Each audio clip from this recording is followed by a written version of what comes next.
So back to the bliss process. So what's happening then is as your aura becomes more and more large and coherent, the inertia makes the L as the Elohim or phase shift from up and down at the center. And this enables you to lucid dream and take memory through death. And this is the beginning of all psychokinesis, all astral travel, all remote viewing, which is why understanding how you embed your aura in longitudinal fields by gaining inertia at magnetic line crosses. In other words, how to find the sacred space or place of power to grow your aura.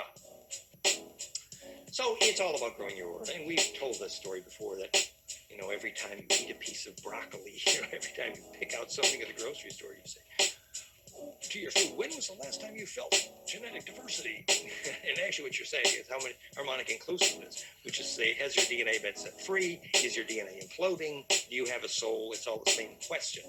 So it's simple. Every time you make a basic decision about your life, the most important question probably to ask is this going to make my aura bigger or smaller? That's not a complicated question. Am I going to take a 20-hour drive in the car? Probably this is not going to be good for your aura. That's a metal box. No, simple question. Am I going to eat this junk food, fried food? No, it's going to turn me into a mud puddle. My aura is going to get little. Versus learning how to meditate and focus and be at the still point and eat live food full of charge, etc. So growing your aura defines ascension. Growing your aura is measurable. Remember, you can teach your kids not to use recreational drugs by measuring their aura, because you will see the holes. Because asymmetry in the implosion at the center caused by recreational drugs is measurable as holes in the aura, GDV. So aura hygiene is the new science of spirit. It's real, it's practical, it's measurable, and it's teachable. So we had previously divided the hygiene for bliss into 4 categories. We called it diet and yoga, that is the kinesthetic of bliss, recognizing the simple physics that if you move your finger in a spiral correctly, that when you reach the center of that spiral, if you did it correctly, you should feel a little tingle in your fingertip.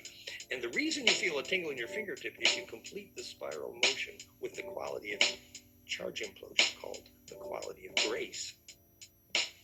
The finger of God touching man, as it were. The reason you feel that spark is because you imploded charge called Chi Orgon Baraka Shakti, or grace. It is cold plasma, quite literally. So once you understand that physics, you can design your yoga.